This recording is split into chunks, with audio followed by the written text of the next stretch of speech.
पिछले वीडियो में श्रीमान शुक्ला जी से हमने जाना था कि अपना जो पांचाल था वो दो भागों में विभाजित हुआ था, उत्तरी पांचाल और दक्षिणी पांचाल। तो उत्तरी पांचाल की जो राजधानी थी अहिच्छत्र, उसी की एक प्रमुख और सबसे पहली गैलरी जो है वो पांचाल म्यूजियम में है। और श्रीमान हेमंत मनीषी शुक्ला जी हमारे साथ फिर से हैं, और आपका जितना हम धन्यवाद करें उतना कम है। आप पूरा समय हमको दे रहे हैं बरेली और सभी लोगों को बताने के लिए कि पांचाल अहिच्छत्र में क्या था।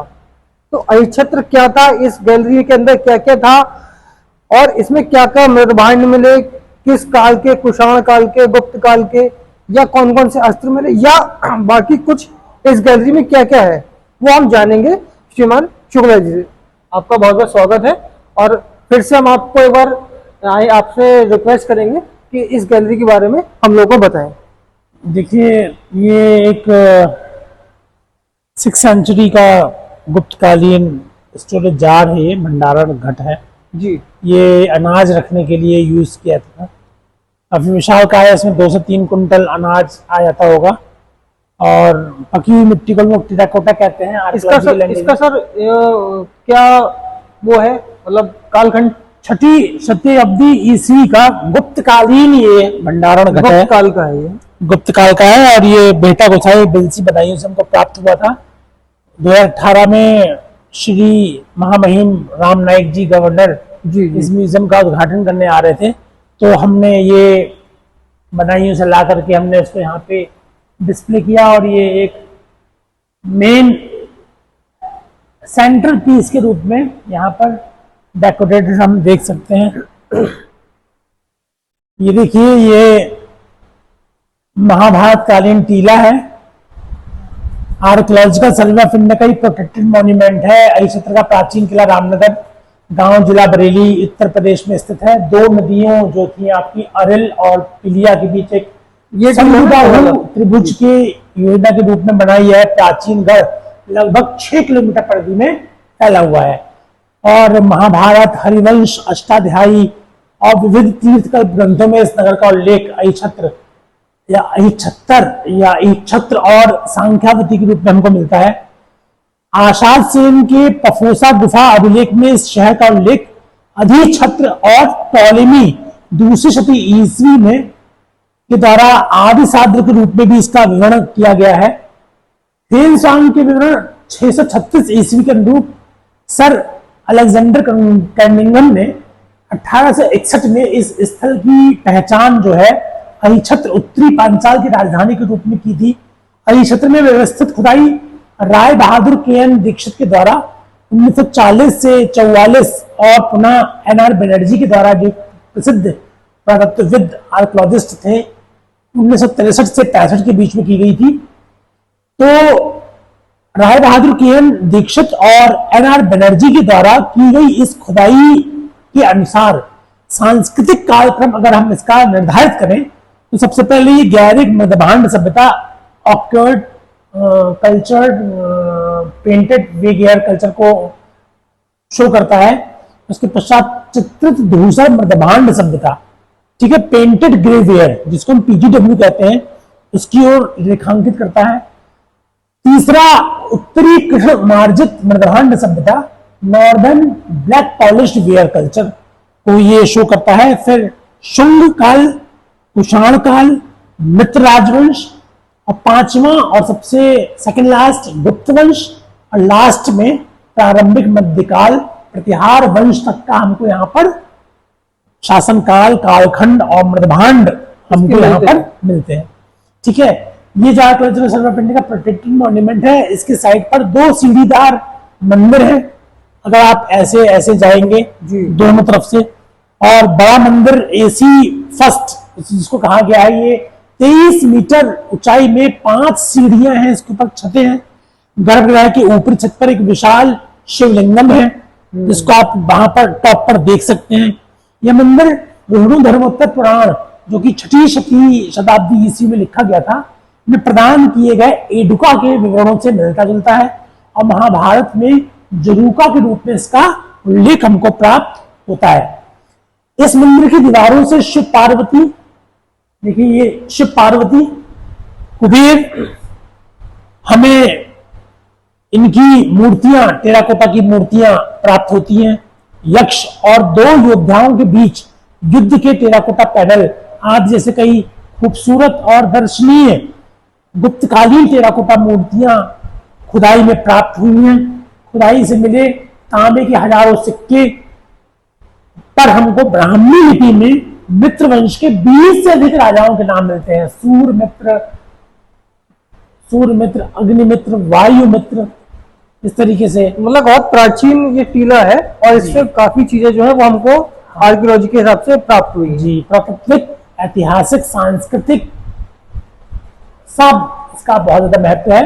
11वीं शताब्दी में अहिशत्र शहर ने अपनी प्रमुखता खो दी जब शाही शक्ति को गोदाम युक्त वर्तमान में बदायूं, जिसको कहा गया है, ये स्थानांतरित कर दिया गया। ये सर, ये जानना चाहूंगा, ये जो अपना अहिच्छत्र आप बता रहे हैं, ये टीला जो है बरेली शहर से लगभग कितना दूर होगा? ये 40 किलोमीटर दूर है। 40 किलोमीटर दूर है। गड्डी दुर्गम को पहुंच सकते हैं। देखिए कच्छप वाहनी यमुना जी का वाहन कछुआ है। कच्छप वाहनी यमुना जी की और मकर वाहनी गंगा जी की मूर्ति हमें यहाँ से मिलती है।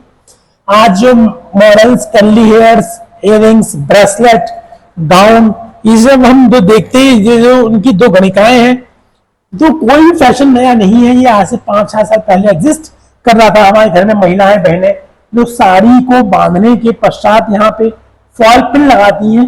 देखिए एक बड़ा डेकोरेटेड फूल के डिजाइन का हमको ये यहाँ पर ये फॉल पिन देख सकते हैं। बड़ी अच्छी आकर्षक सुंदर प्रतिमाएं हैं गंगा यमुना की। देखिए ये शिव का शीर्षमुख है, कुबेर की मूर्ति है, पार्वती त्रिनेत्र, हम पार्वती को आइडेंटिफाई करेंगे, और महिषासुर मर्दनी की मूर्तियां हैं। बाय व्यक्ति खंडित है, खंडित चरण है, खंडित स्त्री आवक्ष है, चरण है, ये वेदिका है टेराकोटा गुप्त मध्यकाल की। शाल भंजिका की मूर्ति हम यहाँ देख सकते हैं।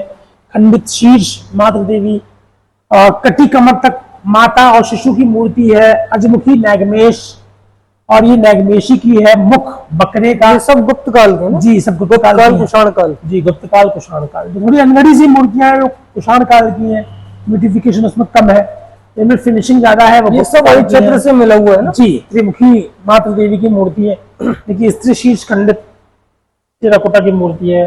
कलश धारणी स्त्री, पशु खिलौने, मातृ देवी, झुकी मुद्रा में युवती, खंडित प्रतिमा का गले के हार का हिस्सा और मानव मुख। त्रिमुखी देवी और ये जूड़े का स्टाइल है। तो कई सारी मूर्तियां हैं। फिर हमें मृदभांड भी मिलते हैं इस एरिया से। टेराकोटा के प्रारंभिक मध्यकाल, ऊंचा गांव एक जगह है बरेली में, भी एक आर्कियोलॉजिकल साइट है। वहां से हमको ये नॉर्दर्न पॉलिश पेंटेड ग्रेवियर के ये मृदभांड आप देख सकते हैं। ब्लैक पॉलिश वेयर के, रेड पॉलिश वेयर के, ग्रे पॉलिश वेयर के। ये टेराकोटा उत्तर मध्यकाल के मृदभांड है। ये प्रारंभिक मध्यकाल, उत्तर गुप्तकाल, और ये प्रारंभिक मध्यकाल के, ये उत्तर गुप्तकाल के। और देखिए शुंग, कुषाण, गुप्त काल के मृदभांड हमने यहाँ पर। ये लगभग आज जैसा हम बनाते हैं लगभग वही है उसमें, वैसा ही है, वैसा ही है। प्राचीन तो ये है। और सबसे ज्यादा इंपॉर्टेंट देखिए नवपाषाण कालीन हथियार है, त्रिकोणात्मक, ये कुल्हाड़ी के रूप में यूज होते होंगे।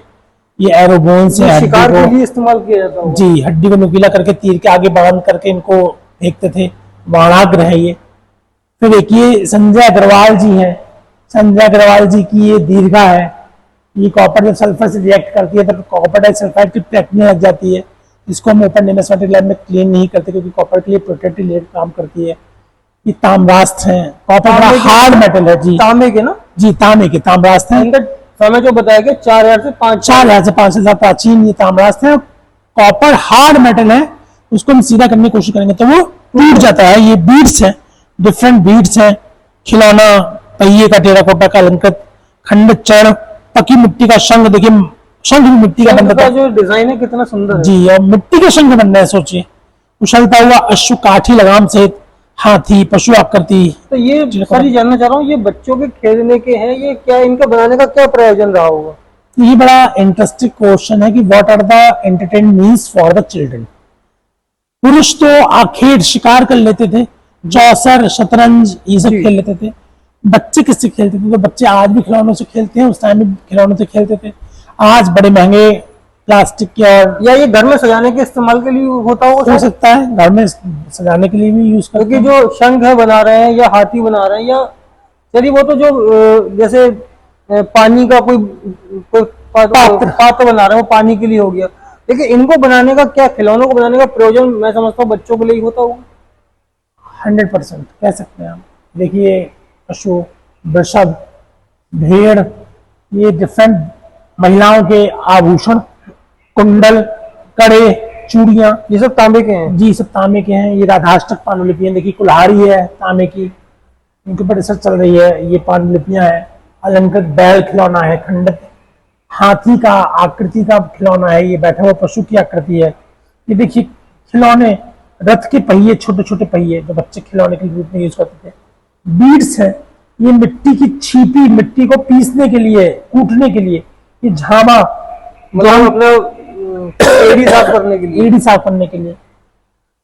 ढक्कन की हुंडी, ये राष्ट्रक पांडुलिपि राष्ट्रक के है। देखिए आज हम पेपर का बहुत मिसयूज करते हैं, उस टाइम पेपर की बहुत इंपॉर्टेंट थी। हाथ से ही कागज बनता था, हाथ से उस पर लिखा जाता था। जी जी जी। आप सोचिए कितना धैर्य रहा होगा उस टाइम के लोगों में। देखिए मिट्टी की बॉल भी बन रही है, गेंद भी मिट्टी की बन रही मिट्टी है, की गेंद। छोटी छोटी मिट्टी की गेंदें हैं, छोटी रखी हुई। ये सिलेंडर के आकार की बीड से लंबी सी। जबकि उस समय कोई ना तो टेक्नोलॉजी थी या उस तरह की मशीनें भी नहीं वो लोग भाई साहब तकनीकी में हमसे ज्यादा एडवांस आगे थे। ये देखिए स्टोरी टेलिंग बोर्ड है। हमारी जितनी भी गैलरीज है, Ramashankar Rawat gallery, terracotta gallery, अवियपुर गैलरी, हैंडीक्राफ्ट टेक्सटाइल गैलरी, यही गैलरी, ये आपका बताया जाएगा। इसमें कुछ बताया गया है आप? ये एक सुरेंद्र मोहन मिश्र विधि का और है। 1001 मूर्तियां हमको दान में प्राप्त हुई थी यहाँ से। जी। कुशाणकालीन गुप्तकालीन मूर्तियां बहुत आकर्षक और शोधप्रद दृष्टि से, बहुत शेषशाही विष्णु, श्री राम के चरण, शिला से हिला बनते हुए प्रतिमा, त्रिनेत्री नंदी, शिव परिवार, हनुमान जी, चरण धारणी स्त्री, शिक्षा पात्र रूपी शंख और वोटिव टैंक, छत्रधारी पशुओं, मातृ देवी और विष्णु चरणाद मूर्तियां, करीब 90-100 मूर्तियां हमने नीचे वाली गैलरी में, बेसमेंट में गैलरी है उसमें प्रदर्शित की हैं, जिसका महामहिम आनंदीबेन पटेल जी ने उद्घाटन किया था 2019-20 में। जी। और फिर बाद में हमने उनमें से और जो आकर्षक सेलेक्टेड मूर्तियां थी उनको हमने ऊपर 2 गैलरियों में डिस्प्ले किया। जी। नेक के इंस्पेक्शन से पहले जब श्रीमती आनंदीबेन पटेल गवर्नर महोदया दोबारा से उद्घाटन कर रही थी। ये जो है इसके बारे में, क्योंकि ये मुझे बड़ा आकर्षक सा लग रहा है और मुझे बार बार इसको देख के हैरानी हो रही है कि ऐसे इतना बड़ा जो है कैसे बनाया होगा इसका। ऐसे 3 घड़े हमारे पास हैं। एक यहाँ लगा हुआ है, एक अंदर सेंटर हॉल में लगा हुआ है स्वर्गीय रमाशंकर रावत बीथिका में, जी। और एक कच्ची मिट्टी का घड़ा ऊपर लगा हुआ है शोकेस में, वो कच्ची मिट्टी का है। और 2 हमारे पास टेराकोटा के हैं, और ऐसे ही 2 घड़े हमारे पास और आने वाले हैं जो हमारे शोधार्थी हैं और दानकर्ता लोग हैं, वो उन्होंने हमको देने तो का। सर ये जानना चाह रहा हूँ, जैसे अहिच्छत्र वीथिका जो थी वो अहिच्छत्र का जो टीला है उसमें कई लोग कहते हैं भीम की गदा, उसको ऐसा मैंने सुना है। स्थानीय लोग कहते हैं, वो एक मिथ है, मिथ स्टोरीज हैं, उनकी कल्पनाएं हैं लोग, लेकिन जो ऐतिहासिक प्रमाण है, पुरातत्व के प्रमाण है, वो उसको शिवलिंग ही घोषित करते हैं, बताते हैं। जी जी। उस पर कभी बिजली गिरी होगी बरसात के टाइम में तो उसका उतना ऊपर का पार्ट टूट करके नीचे गिरा हुआ है। और जो किताबें हैं पांचाल चित्र के ऊपर लिखी गई हैं, उसमें उनको शिवलिंग ही बताया गया है। शिवलिंग ही बताया गया। और इसका जो है कि जब हम यहाँ से बरेली से जाते हैं आंवला के पास है ना, आंवला तहसील के पास, तो इसका जो है कई सारे, जैसा मैंने सुना है कि आज भी वहाँ पे जो है कई सारी चीजें में मिलती हैं। बरसात के टाइम में, बरसात के टाइम पे पानी भर जाता तो कई सारी मूर्तियां, कॉइन्स ऊपर तैर के आ जाते हैं। समय समय पे लोग उनको इकट्ठा करते रहते हैं, सूचना हमारे पास आती रहती है, हम भी जाकर उनको एकत्रित करते रहते हैं।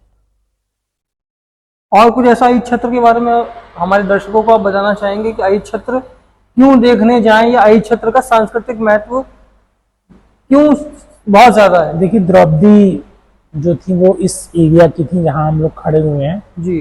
महाभारत काल से ही इसकी सार्थकता और प्रामाणिकता है। नाथ नगरी कहा गया बरेली को, तो जितने भी ये बनखंडी नाथ से लेके गोपेश्वर नाथ, जी जी त्रिबटी नाथ और जितने प्राचीन शिवलिंग हैं, कहा जाता है कि पांडवों ने अपने अज्ञातवास का टाइम यहाँ पर गुजारा था, तो उन्होंने मंदिरों की स्थापना करी। जी मैं कल ही जागेश्वर धाम से होकर के आया, उत्तराखंड के अल्मोड़ा में जो है जी वो भी पांडव कालीन स्थापित शिवलिंग है, काली रंग की शिवलिंग है। और देख के सच प्रतीत होता है कि ये 6000 4000 साल प्राचीन होंगे। मतलब पत्थर के बने हुए मंदिर हैं। जी जी जी आर्कियोलॉजिकल सर्वे ऑफ इंडिया का प्रोटेक्टेड मॉन्यूमेंट है, संरक्षित स्मारक है। Bracket, socket and bracket type से बने हुए हैं, पत्थर के टुकड़ों को एक दूसरे को फंसा करके वो मंदिर बनाए गए हैं।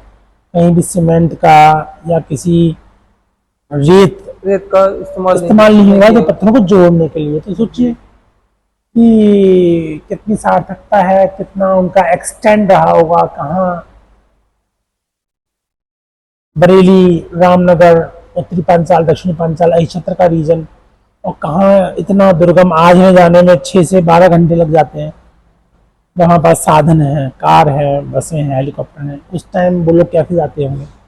तो निश्चित ही तो बड़ा हमारे जो हमें क्या कई सारे मृद भांड मिले उस समय के ना, ताम्रास्त्र मिल रहे हैं, कुछ बाणाग्र मिल रहे हैं जो कि बाण के शायद आगे लगाए जाते होंगे शिकार करने के लिए। मूर्तियां मिली हैं, प्रस्तुत मूर्ति मिली। तो इतना बड़ा जो कलेक्शन है ये बरेली में महात्मा ज्योतिबा फुले बुंदेलखंड विश्वविद्यालय के अंतर्गत पांचाल म्यूजियम में है।